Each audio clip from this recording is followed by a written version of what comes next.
Last time on the Skip and Josh podcast. He went on to have more success with the Toronto Maple Leafs, and that's Darcy Tucker.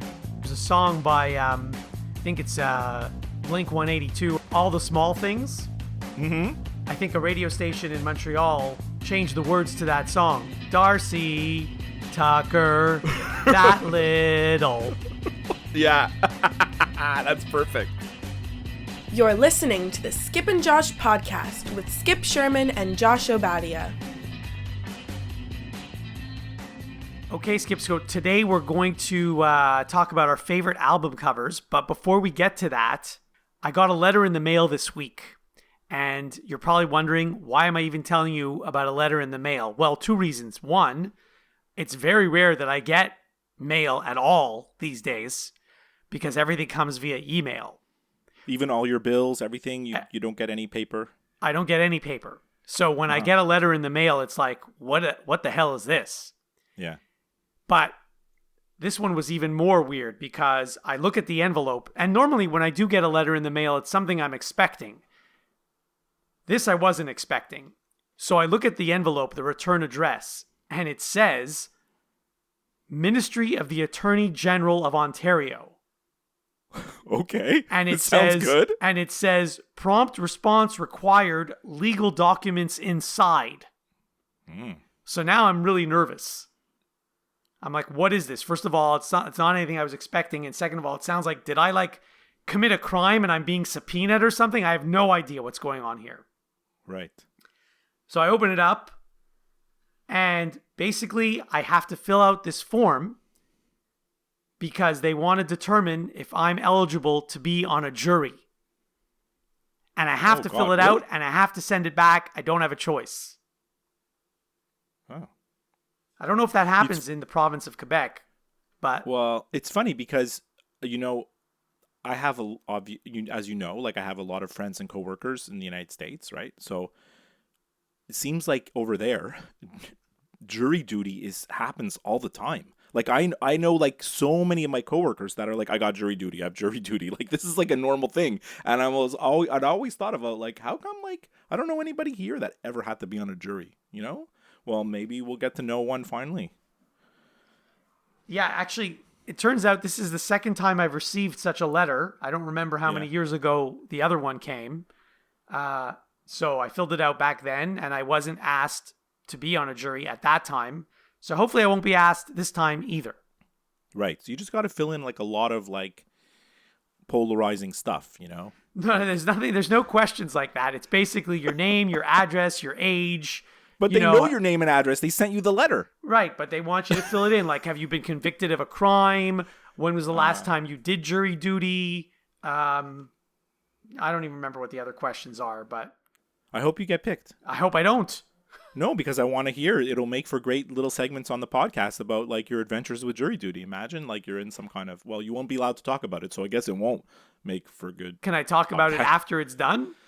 Well, I mean, I guess you could talk about it if it's the selection process, but not if you get picked for a case, I guess. But anyways, let's see what happens. Mailbag. So, did you get any listener mail from our last episode? Yeah, lots. Well, not lots, but some. I got some hate mail, actually. Really? Not exactly. Wasn't our topic most hated hockey players? Yeah, so Derek, friend of the show, who I actually saw last night, we went for dinner. Mm-hmm. To paraphrase the commercial for eggs, you know what's weird? Do you know those commercials? Yeah, you're weird for thinking it's weird. Yeah, not having Brad Marchand in your top 7 or top 1. He's talking to me. Well, yeah, he was definitely on my list. Josh. Yeah, kudos to Josh for getting it right. The fact that he happens to be an incredibly skilled player who could build a career strictly on his offensive talents only highlights what a douchebag he is. I love that. So then I asked him if he at least liked the rest of my list, and he said, yeah, Avery was a solid choice. Jason here in Montreal commented about Sean Avery, saying, Avery has harassed homeless people on the streets, waking them up and asking them for the time and then flashing his Rolex. Pure scum. He's actually done that?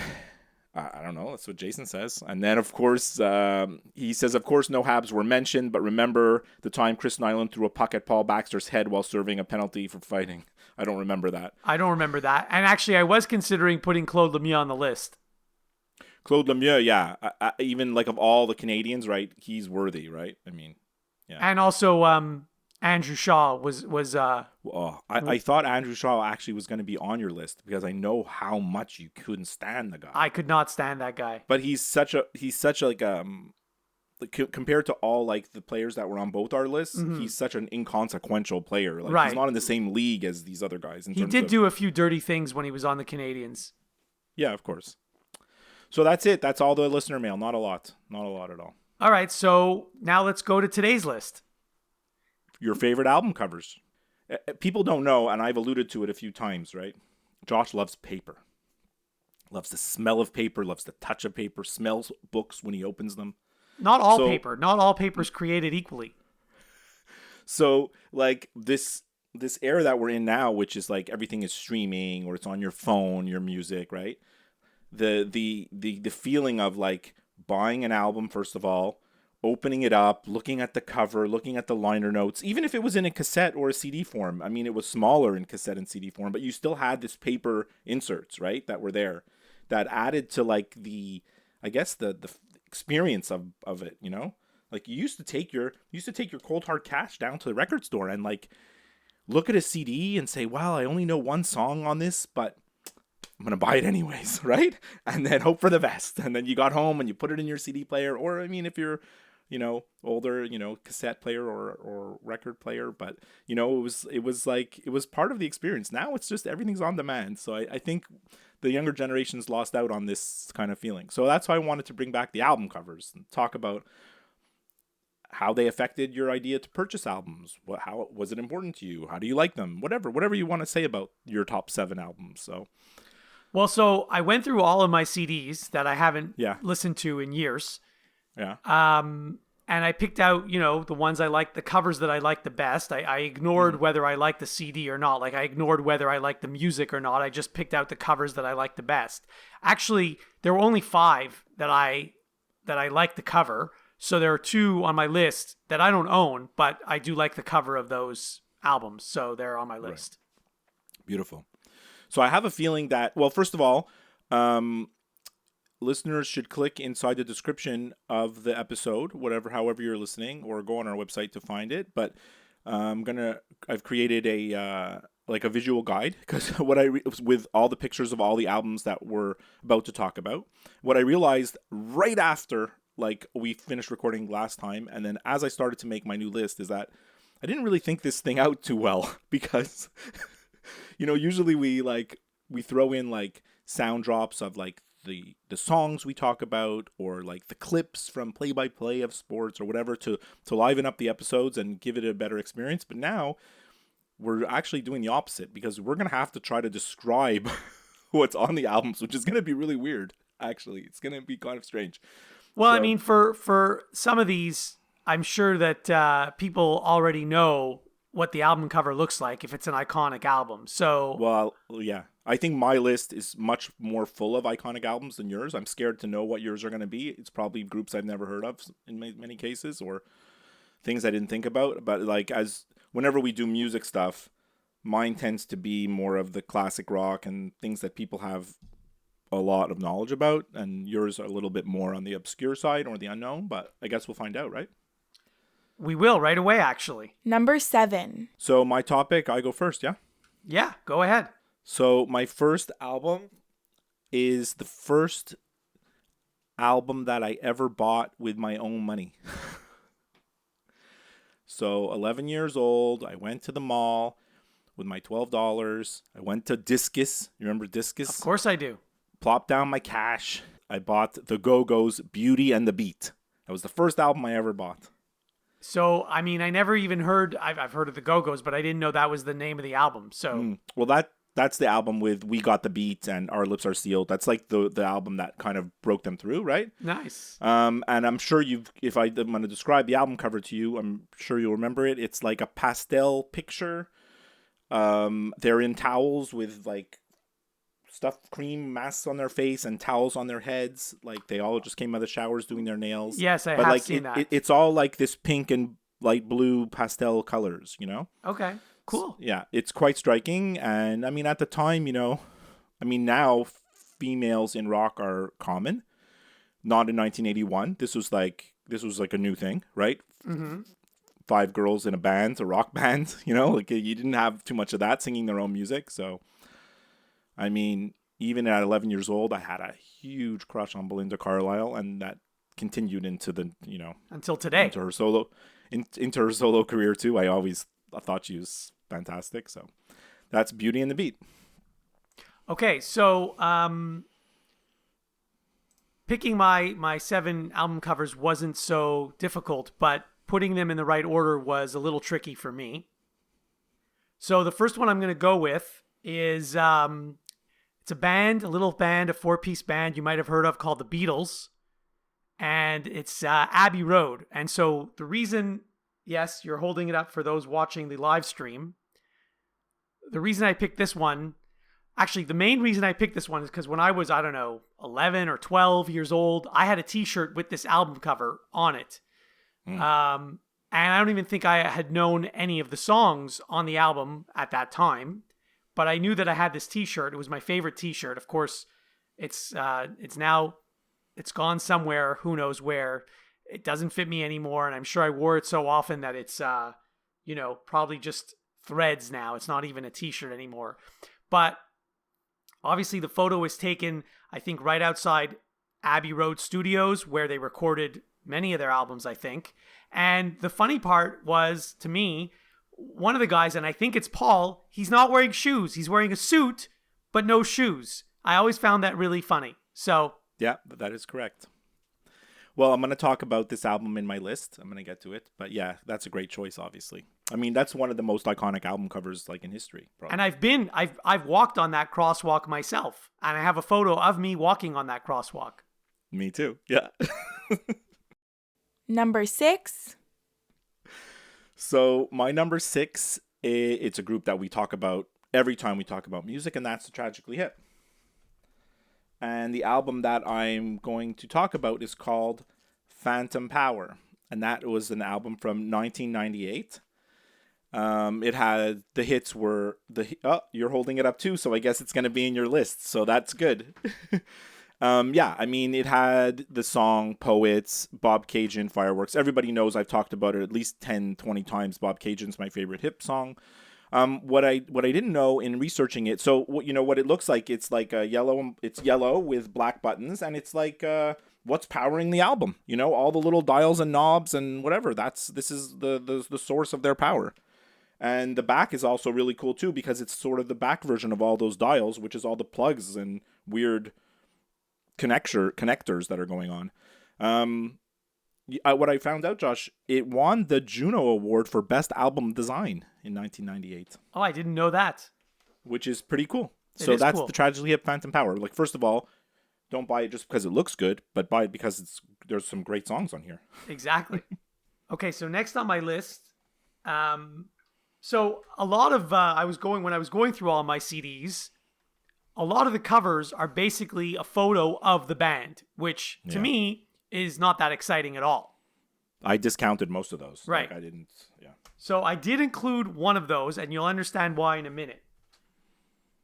Toad the Wet Sprocket released an acoustic album, I think in 1994, where there's only 5 songs on this album. You might already have this. You might also have this acoustic album. I do, yes. And basically, the photo on the front, they were going to do an in-store performance in a city called Schaumburg, which is in Illinois. And so the photo of this cover, there's a sign, a big sign, and it was painted by someone by hand. There's a big sign right on top of the door of I think it's a record store.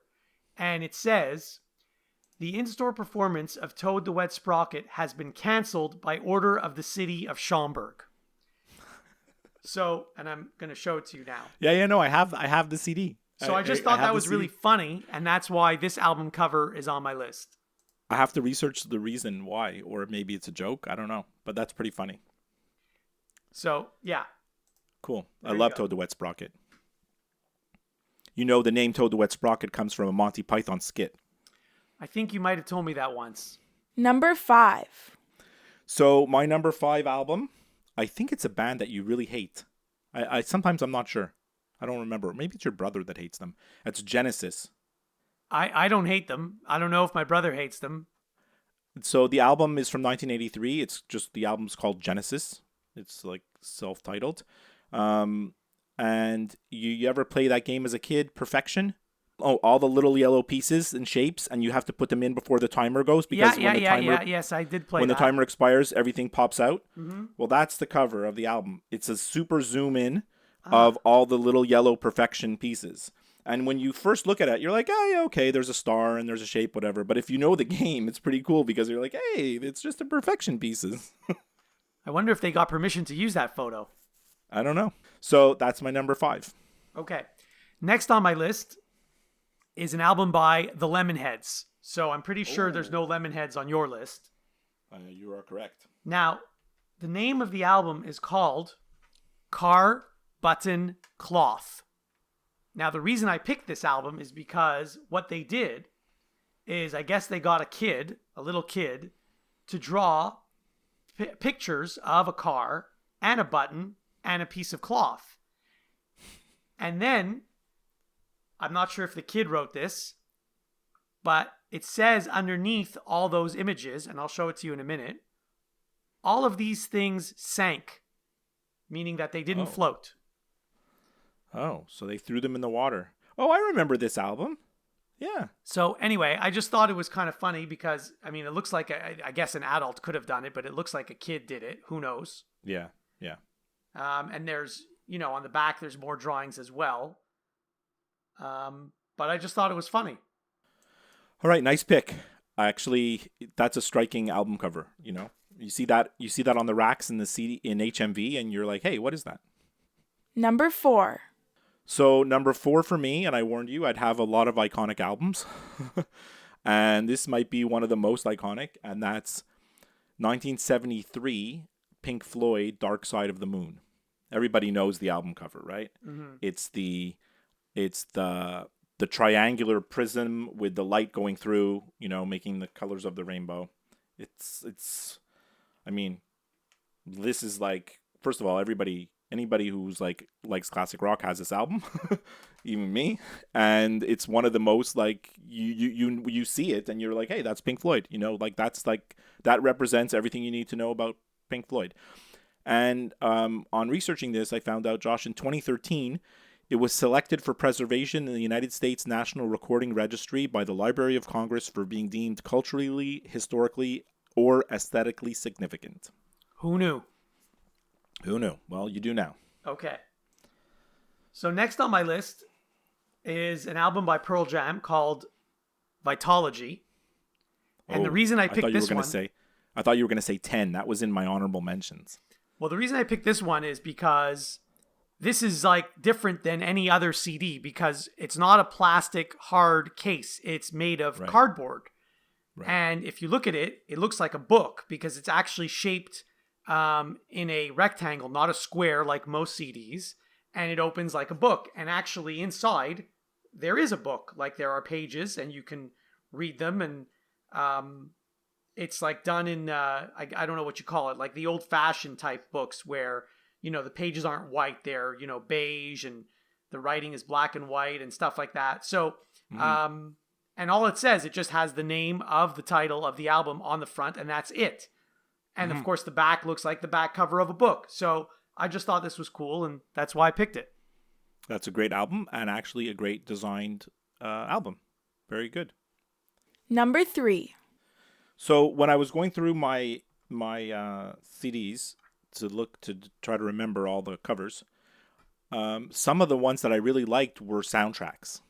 But then I quickly just tossed those aside because it's not fair. Because the soundtracks are in most cases, they're like the movie posters, right? So I was like, I'm just not including those, right? But I do have one soundtrack on the list because it's a little bit different. And that is the soundtrack for Imagine, which is the John Lennon documentary movie, which came out in 1988. I'm holding it up for you. You probably remember what it looks like. Yes, I've seen that image many times. Yeah, so everybody's seen the image. It's sort of like a little caricature of John Lennon. It's like, imagine if you sat down in like the old port and said, hey, draw me a caricature of myself with one of those little weird artists for money. That's what they would draw. But actually, this drawing is really famous. I mean, the one on the cover here is in color, but the original was just in black and white, and it's actually drawn by John Lennon himself. It's a self-portrait. And there's been many art exhibits and stuff like that have all the John Lennon self-portrait, portfolio, because there's quite a few different versions of these, and that's the one. And actually, if anybody just wants a quick introduction to John Lennon, this is the CD to get, because it has the Beatles music and the John Lennon solo music all together, and it's really quite a great little compilation. Nice. Good choice. Mm-hmm. So next for me, you've already mentioned this. It's the Tragically Hip Phantom Power. And so you've already said quite a lot. Basically, the cover is a picture of an amp. It even says on the cover, it says, for use with home stereo equipment, which I thought was really funny. But another reason I picked this one is because, similar to Vitology, it's not a hard plastic case like most CDs. It's also cardboard, which I found really cool. And as you mentioned, the back of the album cover is the inside of the amp, is what it is. Right. And it's also inside. It comes with a booklet, which is pretty cool. So, and the printing of the CD itself. Do you see what it is? It's like the. Yeah, it's what's it called? It's like the meter. The meter. Yes, thank you. Yeah. Which tells you how loud you're playing your guitar. Very cool. So, yes, Phantom Power, Tragically Hip. Beautiful. Great album. Get it. Number 2. So, obviously, I couldn't have this list without a Bruce Springsteen album. Most people will tell you that maybe Born to Run is like the most famous album cover, with Bruce sort of leaning against Clarence Clemens. Others will tell you it's Greetings from Asbury Park, which is it's like that very old-fashioned like postcard, like the postcard from wherever. They all have the same kind of format, but mine is Born in the USA.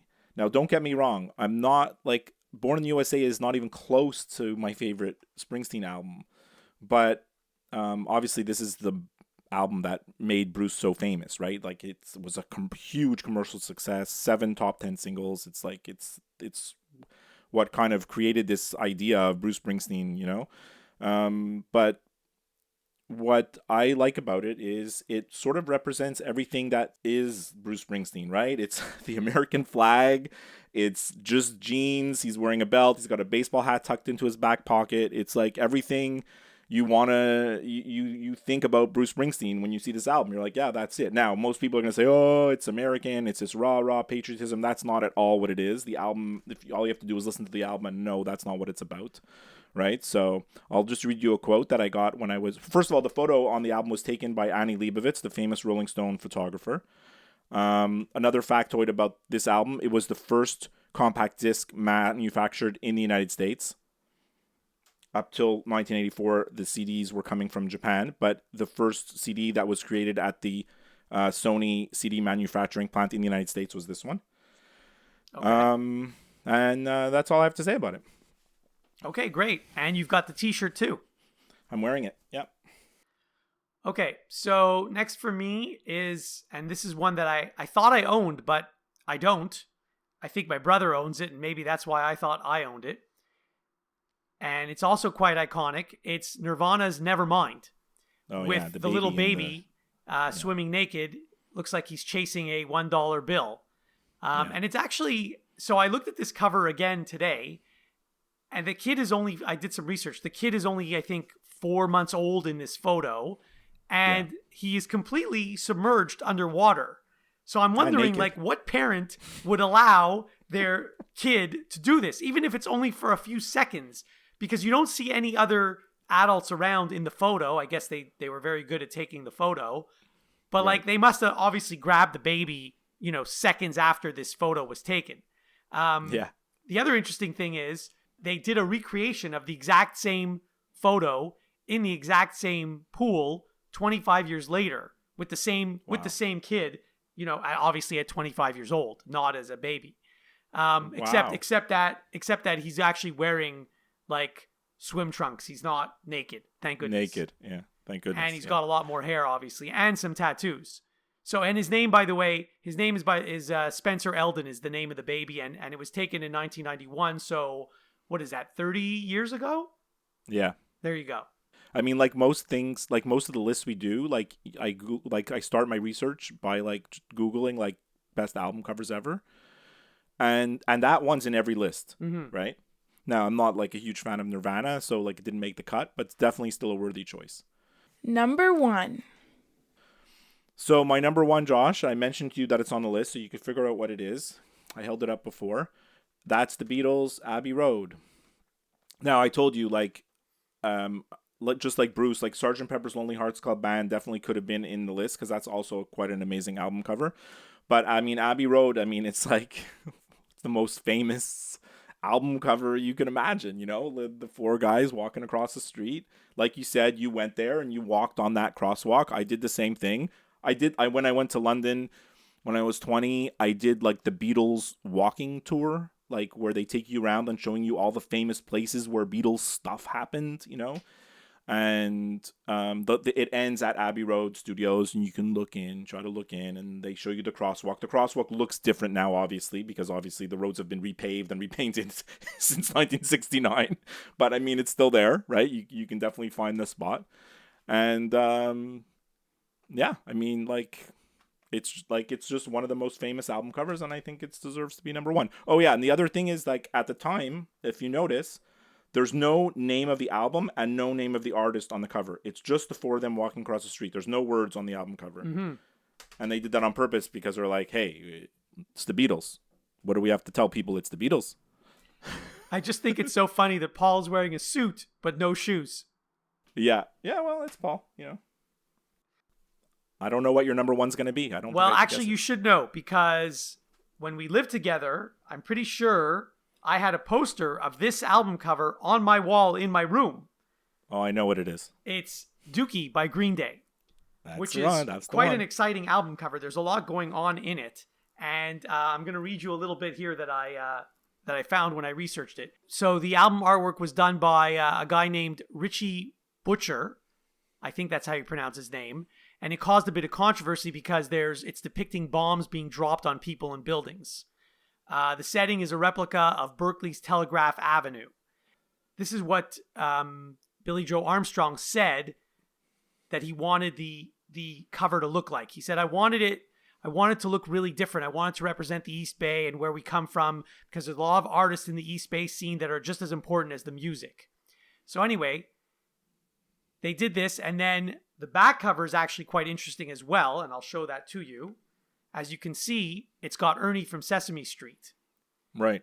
And apparently, this Ernie was airbrushed out of later prints for fear of litigation. However, Canadian European prints still feature Ernie on the back cover. Some rumors suggest that it was removed because it led parents to think that Dookie was a child's lullaby album, which it's certainly not if you would listen to it.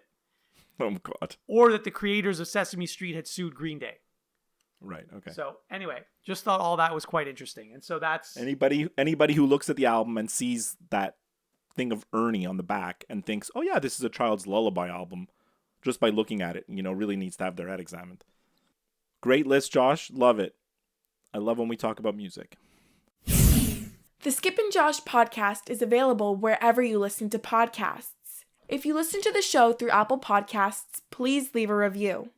To interact with the show, send an email to skipandjoshshow@gmail.com.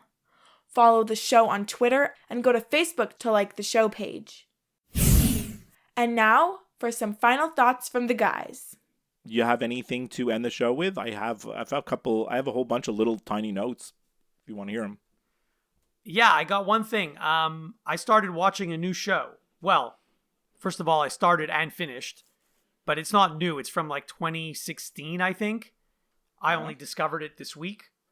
What's it called? And the good thing about it, I'll tell you the name in a second. The good thing about it, there's only one season, so it's not a big time commitment. So I think you might have heard of this. It's called The Night Of. Have you watched it? Of course, it's fantastic. Yeah, really good. I mean, so there's only 8 episodes, and I watched it in basically 4 days. It's really, really intense. It is really intense. And like you're on the edge of your seat. And when one episode ends, you can't wait to watch the next one, that's the sign of a good show, obviously. Yeah. No, I mean, I would recommend The Night Of to anybody and everybody. Like, it's really fantastic. Yeah. And it's not a true story or anything, but it could be. No, it's not a true story, but I remember reading that they're saying they just wanted to depict, like, what the criminal justice system is. You know, I mean, the story, I don't want to reveal too much, but the story starts off with, like, him and the girl, and you think it's going to be one of these typical, like, murder mystery shows, but that's not what it ends up being. It's more about what he has to do to survive while he's in jail, right? Yeah, and also, not only that, but how the prosecutor basically just wants to put someone in jail so that people will be sort of satisfied that the crime was solved. Right. So, did you watch any of the Field of Dreams game? Hey, is this heaven? No, it's Iowa. I did. I watched, I think, the last 3 innings or so. Yeah. And I mean, if you watched the last inning, that was, I guess, the most important. Well, the last inning and the pregame were the most important parts of that game. It was pretty cool. I mean, it's all feel-good nostalgia, right? Like, like honestly, even though like it was super cheesy, but like the players walking out onto the field through the cornfield, like that was pretty cool. Like even the most cynical of cynics has to admit that that's pretty cool. And I definitely enjoyed it, and I liked the end of the game and watching the Yankees lose when they thought they were about to win. So yeah, I mean that's really like the only baseball I've watched all year, to be honest. So. You know, I was thinking about it as I was watching that game. It occurred to me, I think I've watched 3 or 4 baseball games all season long, including that one. The other one was that first game that Shohei Ohtani pitched in April, where he pitched and he batted as well. Right. So I watched that one as well. And then I think there are 2 other games that I may have watched besides those 2. Right. Okay. Are you going to watch the English Premier League starting today, Josh? Are you excited? I wasn't aware of that, so obviously I'm not that excited. But what I am aware of is that the Montreal Alouettes play their first game of the season tonight. That's right. CFL is going strong. I think I'm going to get right on the CFL bandwagon. I'm going to go for it. I have a real hole in my viewing schedule with no Olympics. Like the Olympics consumed me for 2 weeks. Like you mentioned, 23 hours a day was on TV here in Canada. So I felt like, what am I going to watch now? So it might be the CFL. We'll see. The other thing that's been consuming my time is I found a new podcast, and I want to recommend it to you and to everybody. Mm-hmm. It's not new. It's just new to me. It's from maybe 2018 or 19 or maybe even before. And it's called Heavyweight. It's by Gimlet Media, the same guys that do Reply All. The same company, I should say, not the same guys. And the host is a Canadian guy from Montreal, which is part of the reason why I kind of fell for it, because there's a lot of episodes where I feel like I know exactly what he's talking about. His name is Jonathan Goldstein, and the podcast is just fantastic. Every episode, it's all about like regret. So something that happened in your life that you think about a lot and you want to go back and revisit it. So often he finds people from people's pasts and they reunite them, or events that happened in people's past. They try to get to the bottom of it. I can't really describe it that well, but like it's really quite fantastic. I'm obsessed with it. I've burned through every episode this week, listening to it nonstop. Is it a weekly thing or a daily thing? No. It's like a weekly thing. There's like maybe 30-ish in the 30s of like original episodes, and then they have these like smaller, shorter episodes. I haven't listened to all those, but there's about 30 episodes to listen to, and it's worth doing. Okay, thanks. I'll look it up for sure. Yeah. All right, so I'm going to throw it at you now. What's this topic for next week? So as you mentioned on our last episode, finding topics is getting more and more difficult. It is, yes. I have a list of about 8 different topics, 7 of which I don't like. So by default, the one that I like the most, I guess, is the one we're going to do next. And I'm not even sure. Part of me is wondering if we've already done this topic. So if we've done it already, I'm going to have to pick a different one. I have a few like that too, where I'm like, did we do this already? Right. Well, so before I tell you what it is, I know that we've done 90s movies and 90s albums.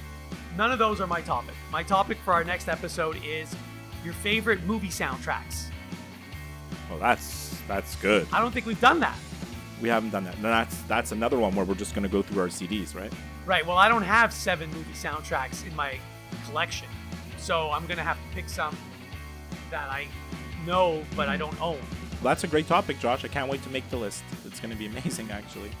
Again, we'll probably have some diverse answers, you know. All right. So until next time. Until next time, have a good 2 weeks.